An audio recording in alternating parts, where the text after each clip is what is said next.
Welcome, Generals, to Ray Rivers Gaming, and in this video I'm going to be talking about some of the lessons learned that I have come upon during my U.S. campaign, which is still unfinished. Okay, I'm going to be touching on supplies and armament, construction management, production management, foreign relations, the colonial management, colonies management, and we're going to fight a battle at the end of the video. So we got plenty to do, so let's jump right in it. I'm going to load one of my saves. So I'm loading into a prepared save so that we can talk about all of these things very quickly, hopefully.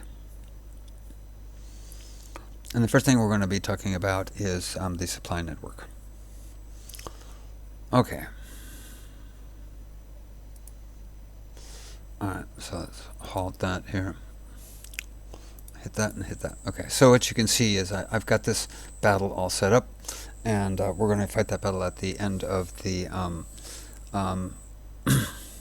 at the end of the video. So first, let's get into the supplies network. So let's come over here, okay, to the supply network. Okay, and now in my last video, I stated incorrectly that you had to build supplies and ammunition, and that's not true. What you see here on the in the supply network map is that you actually, each city actually has supplies and ammunition. Okay, so that's when you start the game out, and you have to, you're coming over here, and Hartford is your #1 place because it's got a lot of supplies, 86, and ammunition, which is 104. And that's why also taking Boston is very important, because they've got 130 in ammunition. So the more places that you take, the more supplies and ammunition that you will gain. Okay, so I wanted just to correct that real quick. And now we're going to go to construction. Stop. And we're going to go to construction management. Okay, so now one of the things that I was completely oblivious to as I was going through my campaign was the fact that I knew I could build these production infrastructure things around the map. Okay, so we have wheat, industry, ports, mining, and military. But I didn't realize that you had this thing here called logistics. Okay. Now if I click on Albany, okay, notice there's a green border here. So this is the Albany district, and you have this thing right here. That's infrastructure. Okay, and I completely missed that. And infrastructure is very important, because infrastructure is going to determine how quickly things move around around the map. Okay, and so at the very beginning of the game, all of these, you see, it has 2 of 3, 2 of 3, 2 of 3. Okay, let me see. With the exception of let's get down here faster. Okay, with the exception of Lyman. Okay, so let's take a look at real quick at Lyman. Right, halt.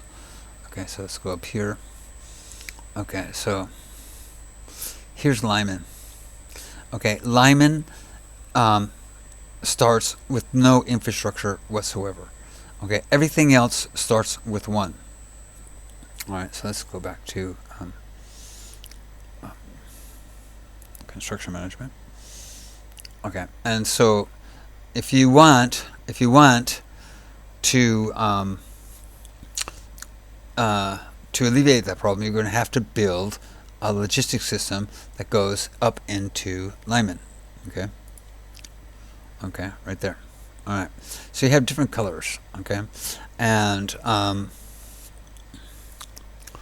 let me see. So green is uh, is is the default. You start it with they're all green, and as you add more infrastructure, they change color. Okay, and once they get to red, okay, 3 of 3, that means you've completely built up the infrastructure in that area. Okay, so and that's very important. Okay, because what infrastructure does is it creates lots and lots of roads. Some people have talked about how, well, I wish my troops could walk around the roads. Well, um, this is road network is it's not something that your troops will actually walk down the roads.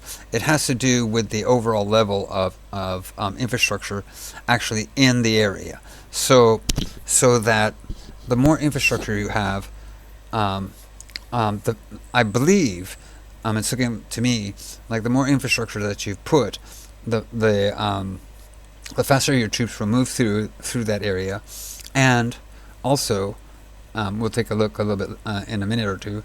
The quicker your population increases.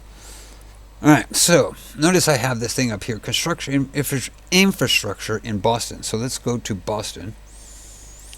Okay. Okay. All right. So where's Boston? Okay. So Boston. Here's Boston. Okay. And you can barely see it, but there's an outline.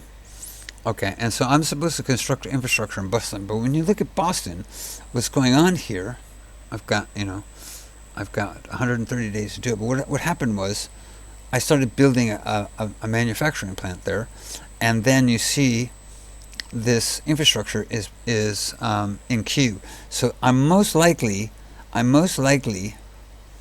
not going to make this. Okay.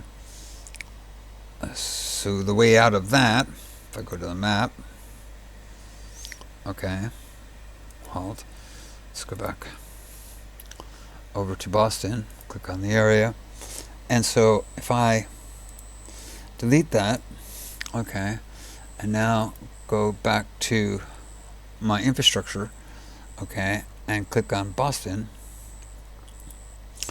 you see that it has been replaced with infrastructure, okay, which is what this thing is asking you to do: construct infrastructure, roads, a road network. Okay. Generally, I've also heard people say that this map really, this feature here doesn't really serve. But once you get a whole lot of regions under your control, then you start kind of losing sight as to what's important, where you should be building stuff and things like this. Okay, so I'll give you, and Boston is a great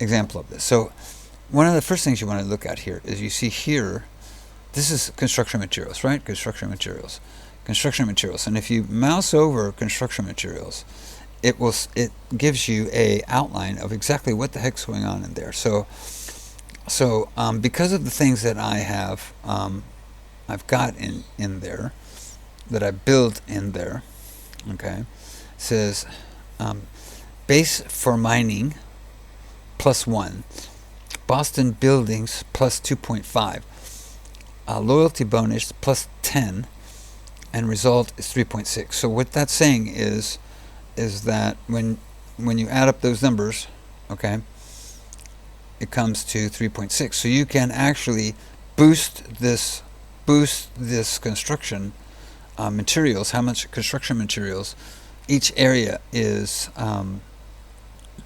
providing, based on, to boost your construction materials based on what you actually build in the colony. So I'm going to click on Boston, okay, and now let's click. Now you can click on Boston itself, and it will appear down here, okay. And notice I have one slot, okay. It shows you here that I have one slot there. And when I look at that, and it says, okay, so I'm getting all these bonuses for all these kinds of things. And then I look here, and I say, what's going to actually help me the most? Okay, so I have, I have all these things here. Weaver's house will give me textiles. Okay, but textiles aren't really a great thing unless you're doing ships. Okay, to be able to have sales and stuff like this, that you have to repair ships and you build ships and so forth. Okay, tax office, I don't want it. Printing press, I don't need it. My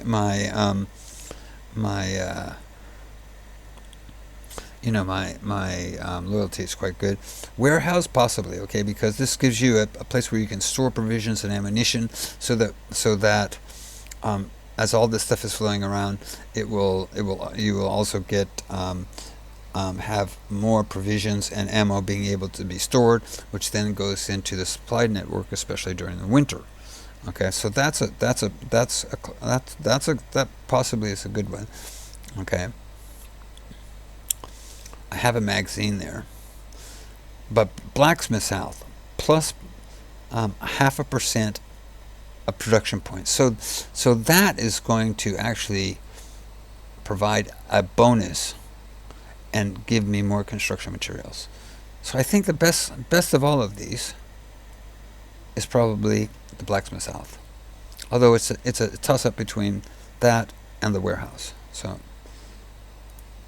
okay, so I went ahead and I built it. So you see, you can use these things. You can use this as a pretty good overall look at what's going on in your colonies and see what's being built, see what areas need to be built up. Notice that you have this exclamation mark here.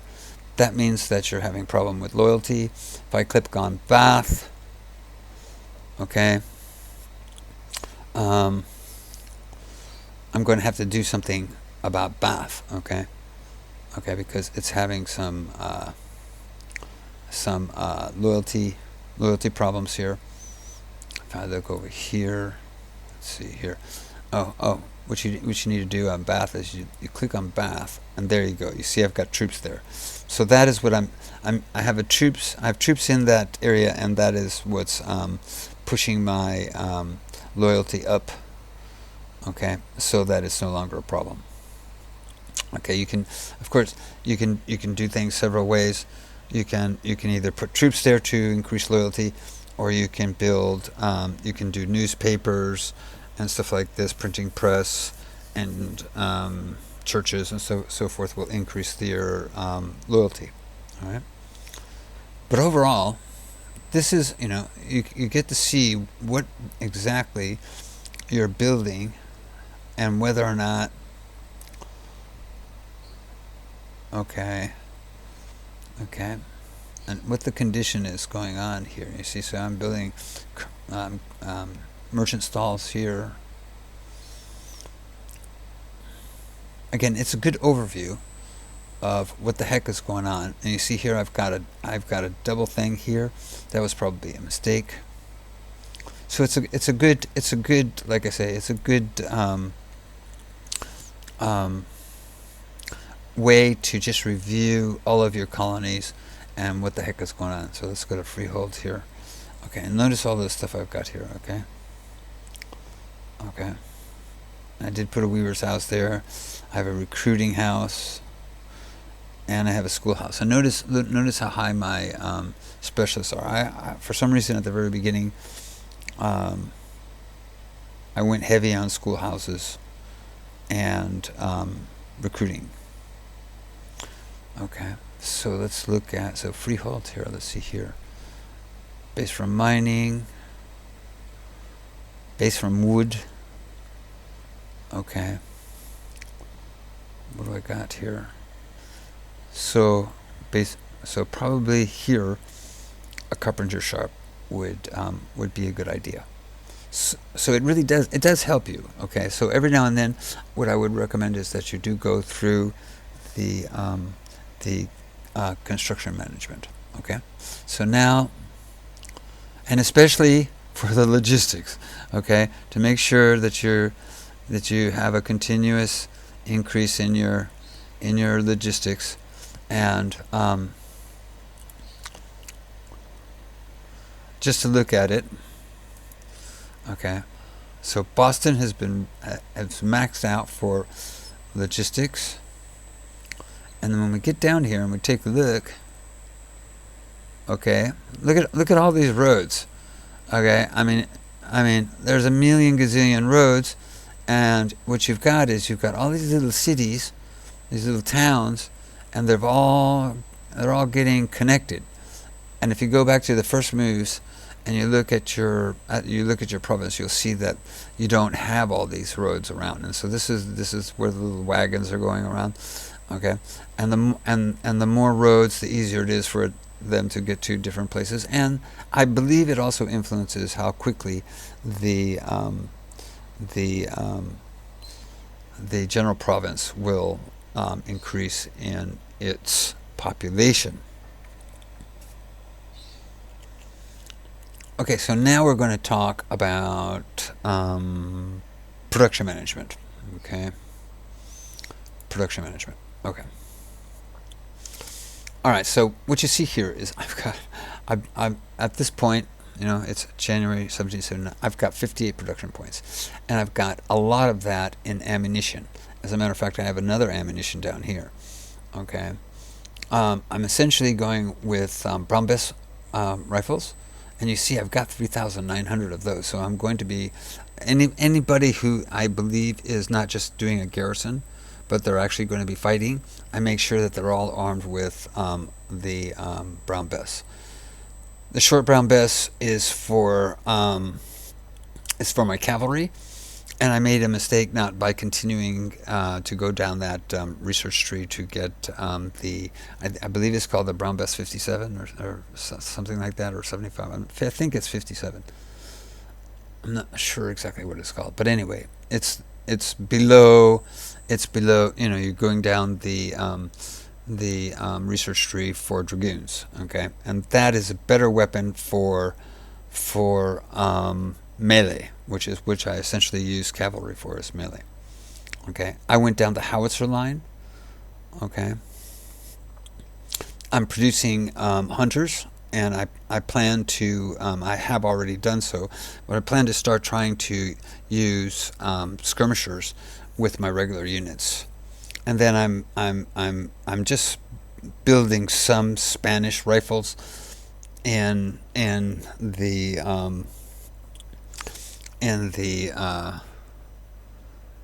possibility of the Spanish joining us as allies. And you can look here at all the different things. Once again, it's the same. All the different things that are offered to you. Okay, and then ships. Now see here, this is the result of having researched brigs and frigates. So now I have these. Before I only had unrated cutters, and then slowly you get these others. Researching the brigs, now I have these brigs, and if I click on them, well, then I can buy them. Okay, and it gives you the cost there: 5 wood for textiles, 3,600. Okay, or so you got a whole bunch. Okay, you got 7th rates. 5th rate frigate. Okay, and I got a whole bunch of these. Okay, and these all come from the research tree. Okay, so you get a whole bunch of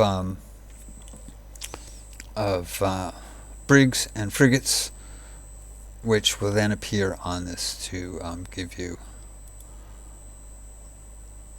the option to buy them if you want.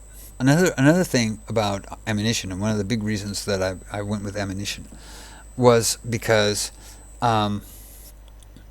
ammunition can be scarce, and if you have a battle, okay, that area will suffer from a loss of ammunition. So the more ammunition you've got circulating, kind of the better. And also you can use these by having a whole bunch of ammunition.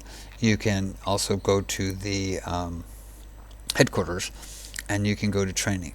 Okay, and you can up your training, and it's going to cost you. Okay, but the problem is going to be is that what's going to happen. Okay, please stop.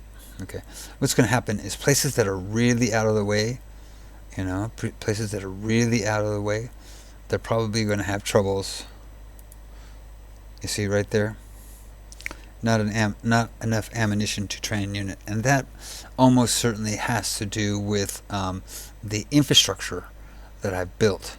Okay, not enough roads to get that infrastructure up there, and also, you know, probably if I got a regional warehouse up there, you see provisions, ammunition seems to be okay, but I think it's more infrastructure restricted than anything else. You'll see this also in, see, they're doing okay. They're doing okay. I put a whole bunch of regiments over here with just one unit, okay, to provide me with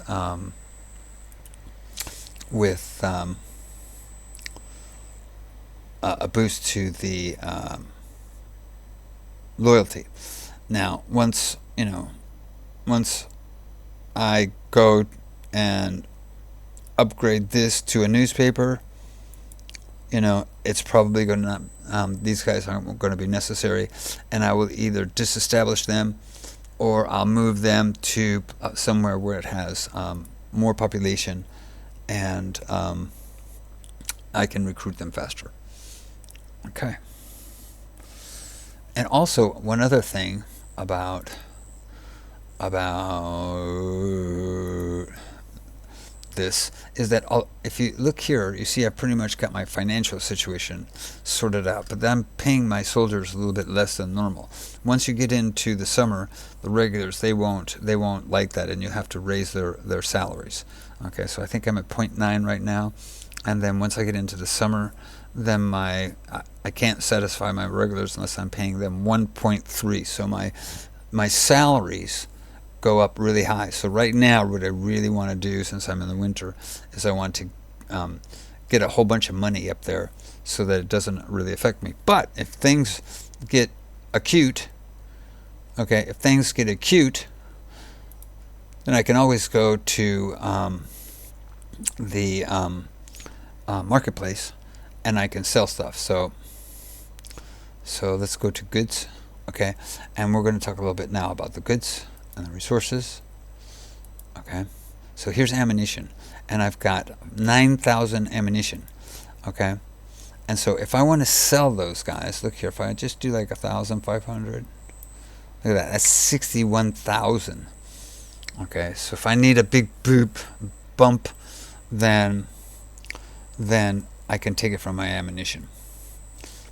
It'll, my ammunition right now is supplementing what my cities are providing. Okay. Of course, you've probably heard that furs are the best thing to go for early on in the game, and that is because you're fighting up here in the north. Okay, you've got the Iroquois Indian around here, and they love furs. So if we take a look at them, okay, one gets you 280, but as you go down more south, okay, the fur business dries up, and you have an option between rum and cigars. Well, rum, let's check rum. Rum is for 172. Okay, cigars is 270. So cigars.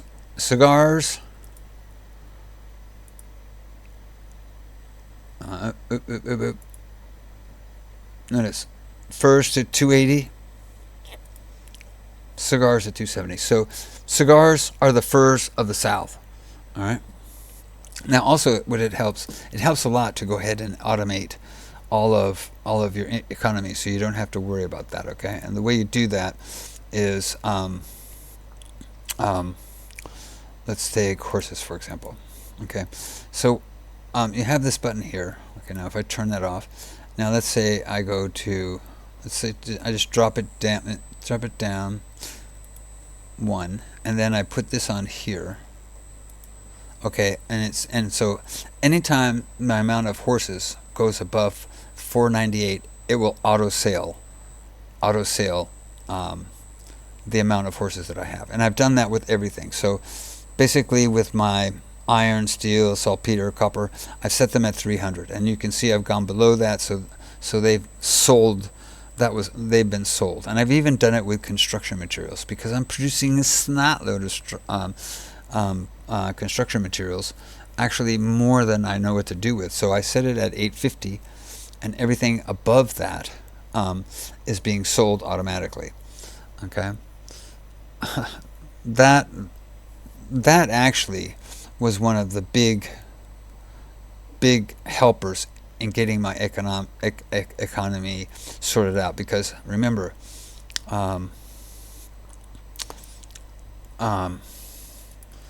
construction materials, every when you go back over here, okay, and you see every place is providing construction materials, and the more you develop the area, the more construction materials they will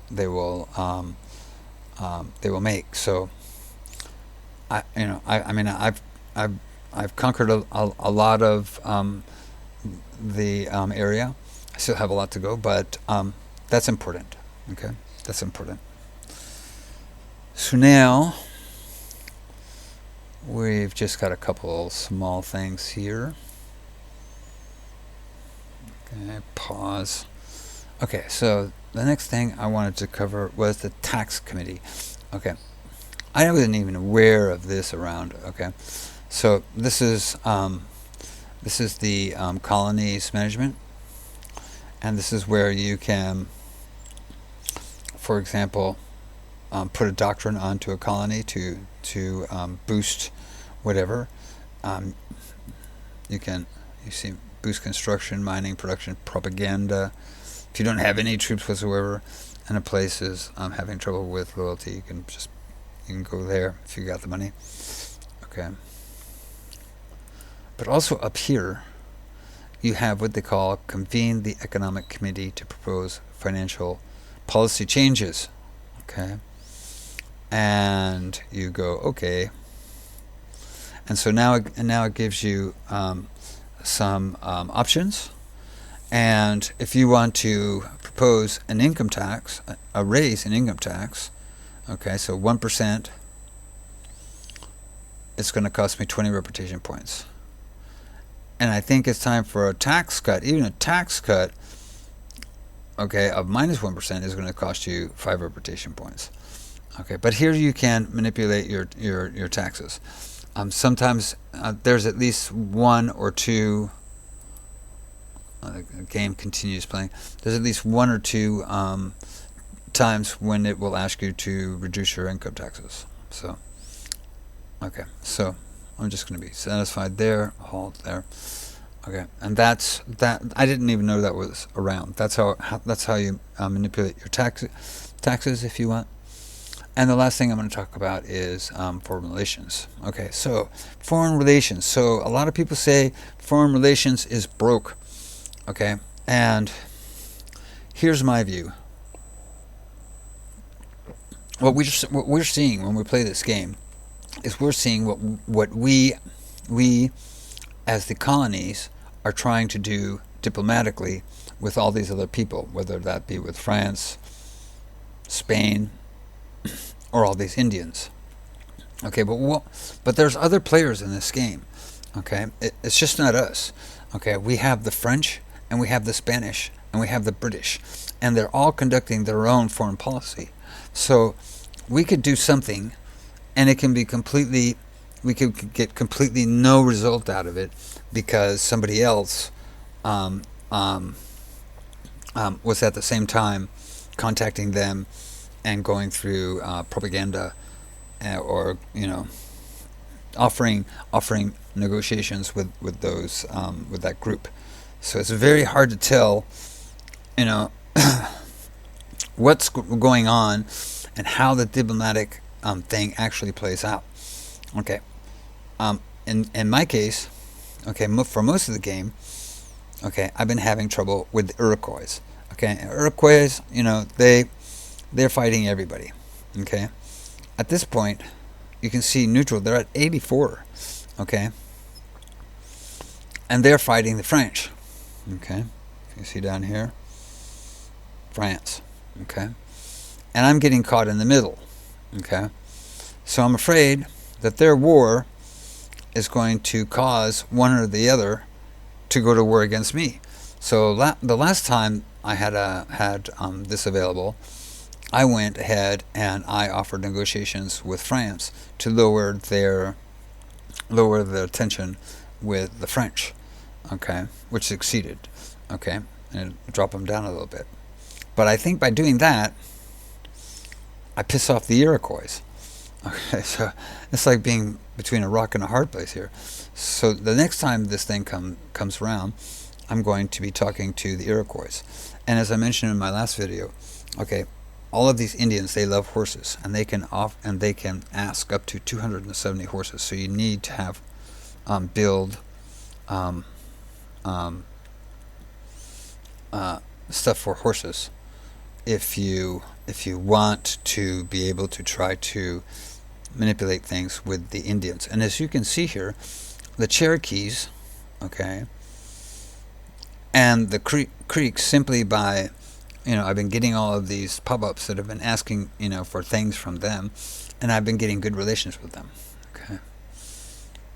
Okay, so what is the consequence of that? Okay, so of course, the better your relationships are with the Indians, the more likely you are that you can actually. So here you see this says Cowie. Okay, I wish it would say what tribe that belonged to. Okay, the purple are the Iroquois. Okay, but it doesn't say it. So I go here. All right, for trial, it's below 49. It's 49%. You can't recruit anybody here because you have to have at least 50%. But if I try to recruit, okay, look here, they're Indians. Okay, and that's because these guys,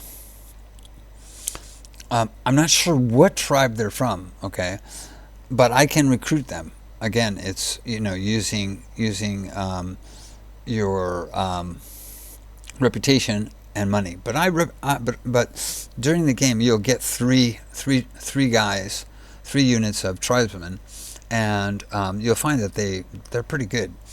Okay, so I bought a couple just to see what would happen, and they'll participate in my battle there. But again, okay, you have to. That depends. Okay, so I think those guys are Cherokee, I think, okay, because I'm at 10% with the Creeks. So let's try this again. Okay, stop. Okay, so, okay. See, so it says they're Cherokees, okay. Tension with Cherokee must be below 20% to get mounted units. So these are Cherokees. Okay, it would be a lot easier, and you just click on it and create, and you get them. Okay, it would be a lot easier if they put please Cowie Cherokees, so we know who we're dealing with.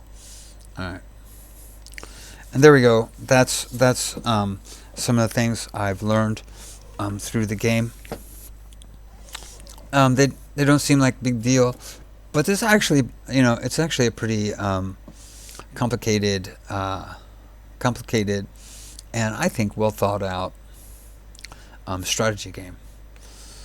All right, so now to finish off this video, what we're going to do is we're going to fight a battle. Okay, I've got these guys all down here. Well, can I put them together? Okay, I put them together. All right.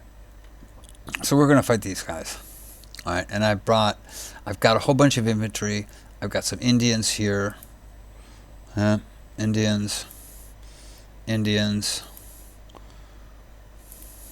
I've got a bunch of cavalry. Okay.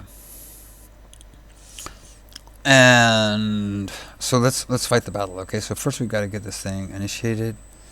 So let's just get these guys moving in. Come on in. Come on in. I'm going to try to get this guy in here. Move these guys in here. And my cavalry, trying to get them in there too. I want to get them in there. Trying to get these guys in as close as possible. Crane's here. Indian, come on down here. Come on. Come on, get down here. Okay. I'm going to spark this battle off. Come on. Okay, and there we go. So. Alright. Boah. So they have 3,861 to my 3,846, and I think that's mostly because I don't think my cavalry are in here. Are my cavalry in there? Yeah, my cavalry are in there. Okay. So with all the talking and all of this before, the British have received reinforcements, and I'm kind of screwed here. But we'll see. We'll fight the battle, and we'll see what happens. Okay. Okay. So off we go for the battle. Now, one of the things that I have to say to people is, this is not ultimate general civil war, and don't expect it to be.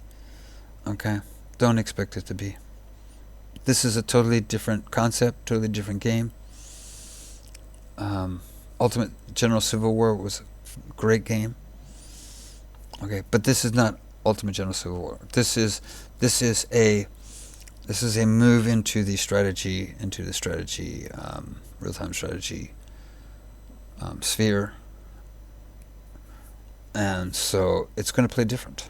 Okay, so what I've done is I've kind of changed the way I fight these battles, and I'm going to show you how that is. Okay. Well, now it's even, so I'm going to start here. It's even, so this is going to be much more difficult for me. All right. Let's see here. Where's my general?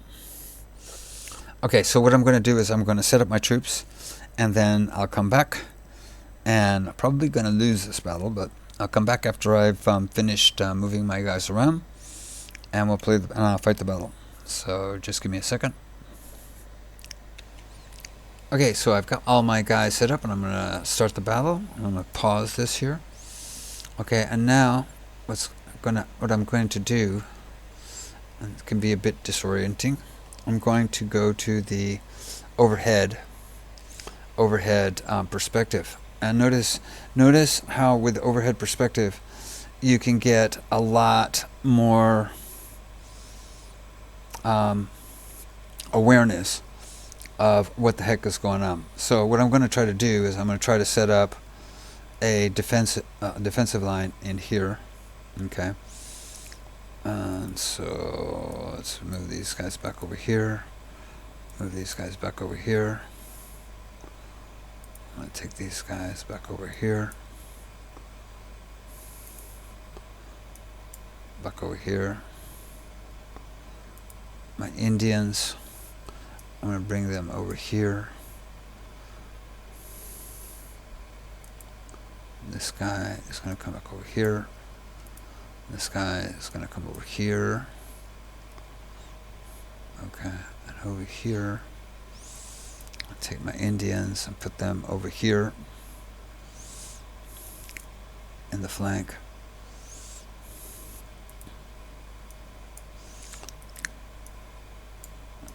Okay. I'm going to try to set up a defensive position here.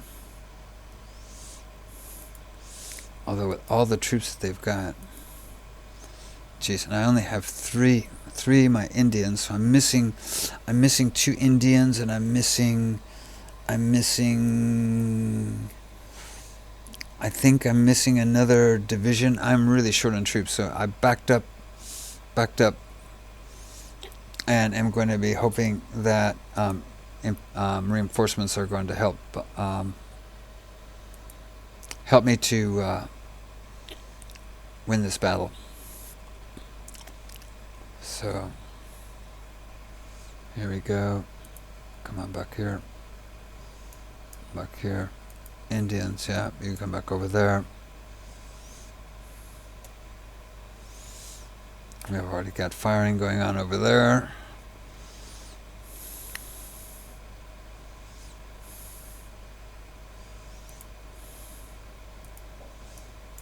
Back.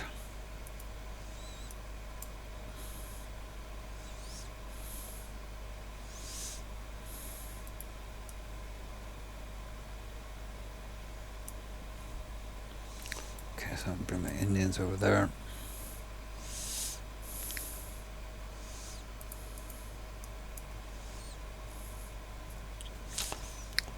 So it looks like, looking like they're going to make a big push on my left.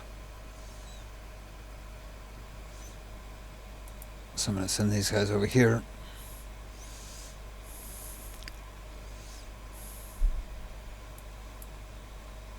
Get in these woods.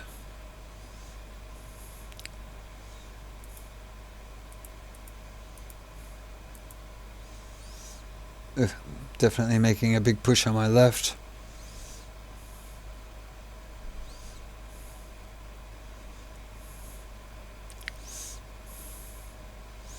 These guys are already having troubles.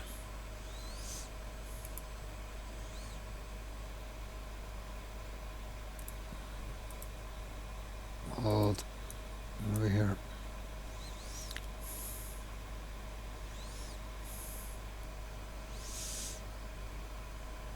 And now they're coming in over here. I'm pretty outnumbered. Okay, so halt. So I've just got a snot node of reinforcements come in. Okay, so this is the other brigade. Okay. Now I need to get these guys up here. Come on. Take my Indians, go over there. Alright, let's come on up there. Let's come on up there. Yep, charge those guys. Okay. That too came at a good time because I'm starting to get annihilated over there. Okay, and now I've got... What have I got? Okay.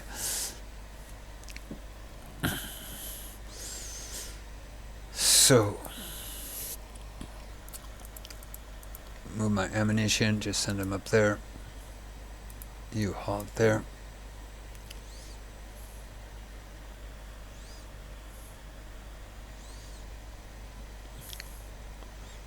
Okay. You guys come over there.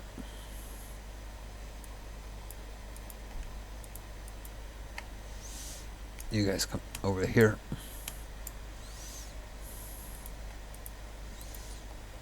And you guys come over here as well. Alright, off we go. Let's see if these guys can save the situation for me. Things are getting pretty tough. I'm going to need to shift some of these guys out of here. Come back over there. Boof, there's a lot of them, huh?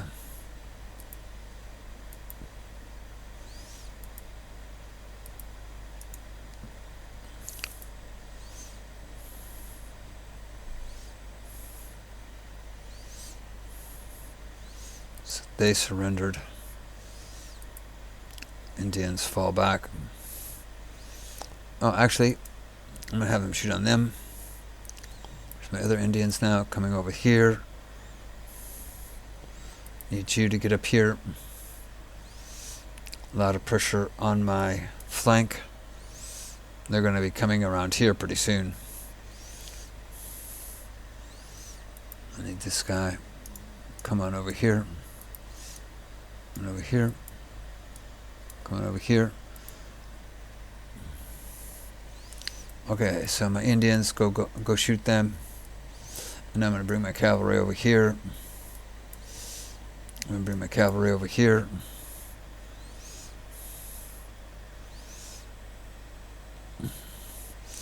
I don't know how useful my cavalry will be over here. We've got to try to hang in here, boys. Got to try to hang in here. Hang in. Come on, let's move forward. Move forward.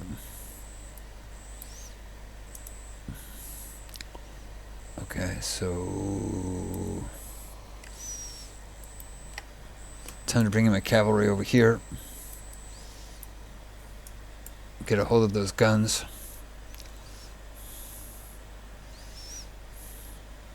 Happened to my engines over here.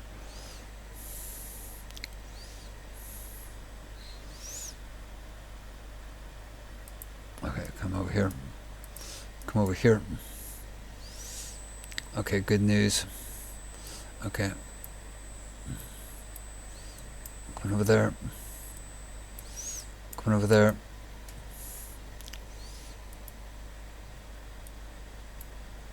Charge those guys. Charge those guys. Okay, now I need to keep putting pressure on these guys here. He's gone. Go get them.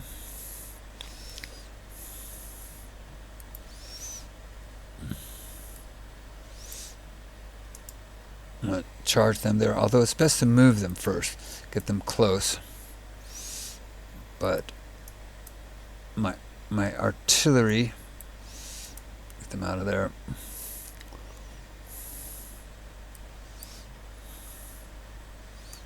Over there. Okay, come on now, let's move up a bit. Let's move up a bit. Indians. Over here. Bring those guns up.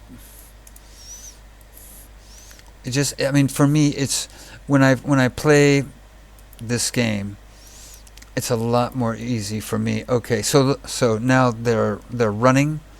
So now what do is I charge everybody who will charge.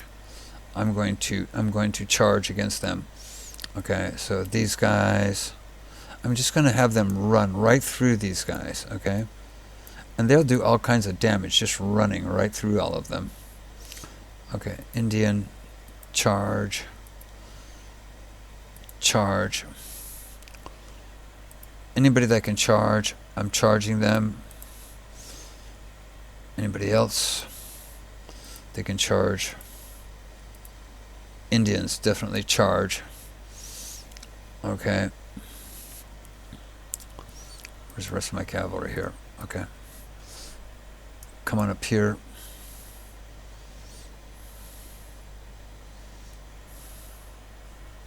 What's going on over here? Okay, we're chasing them down. Okay, good boys. I don't know if we're going to be able to run these guys down before they get off the map.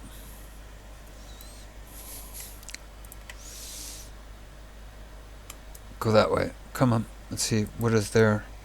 they're looking real good, so...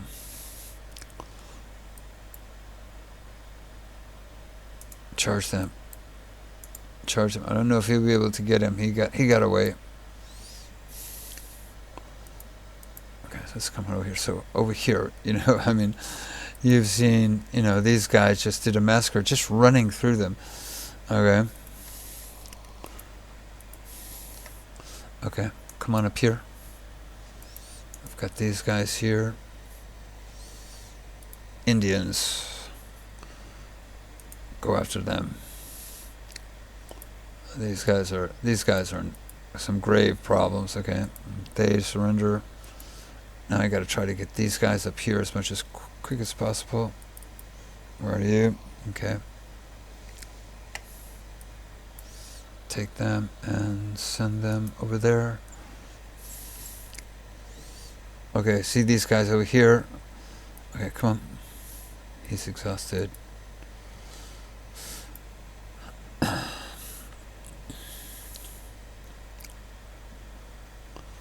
You see, just by running past them. Okay, charge them. Halt. Bring these guys over here.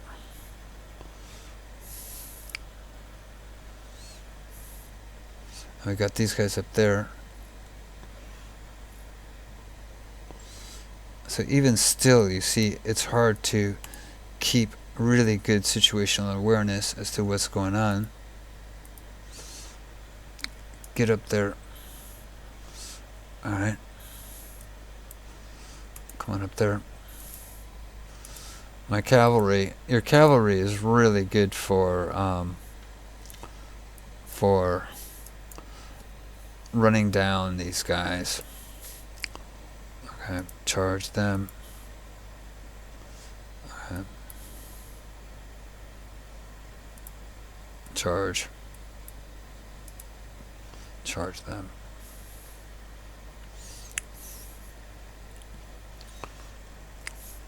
And so, like I'm trying to say, is that this is not, this is not Ultimate General Civil War. This is a totally different game. And personally, oh, look at that, we got those guys up there. All right, come on up here. Come on up here. No, come on up there. Same thing with these guys. See if we can catch them. We won't be able to catch them. Just halt. We won't be able to catch them. We're going to try, but almost certainly we won't be able to catch them before they can get off the map.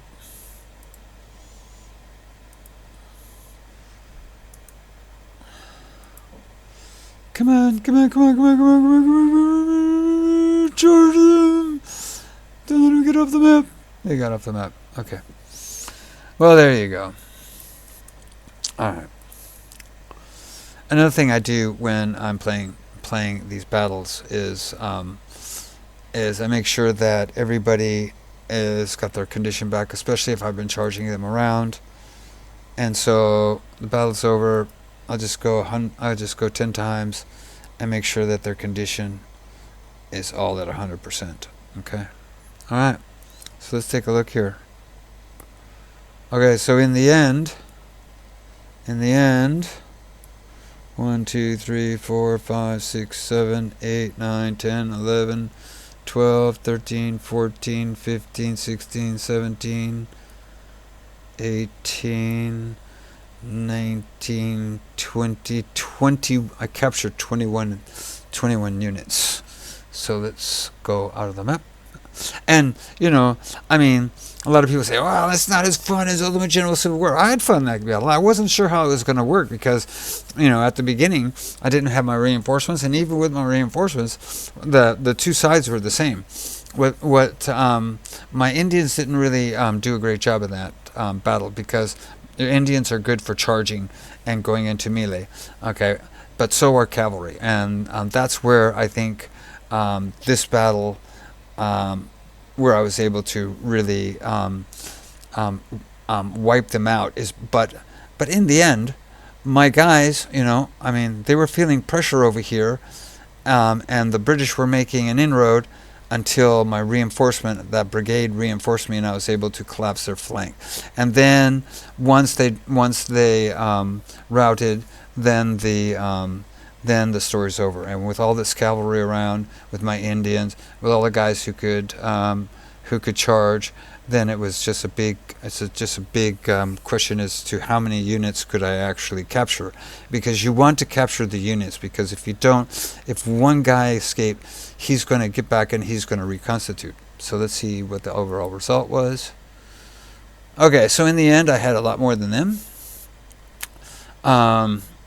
Almost 6,000 against their 39, and I took out 2,920 of their guns. We lost 2 guns.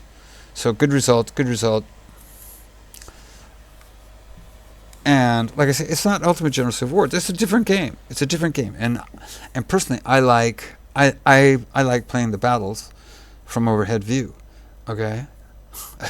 I like playing the battles from the overhead view, and I think in the future, if they come out with follow-on games, and boy, doesn't this map sure look like it's set up to do the Civil War?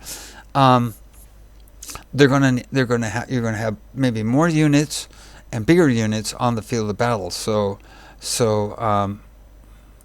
you've got to expect it to be quite different. Okay. Just have all these guys come on down. See what happens. Some of them are going to escape. Yep, too many escaped. Too many escaped.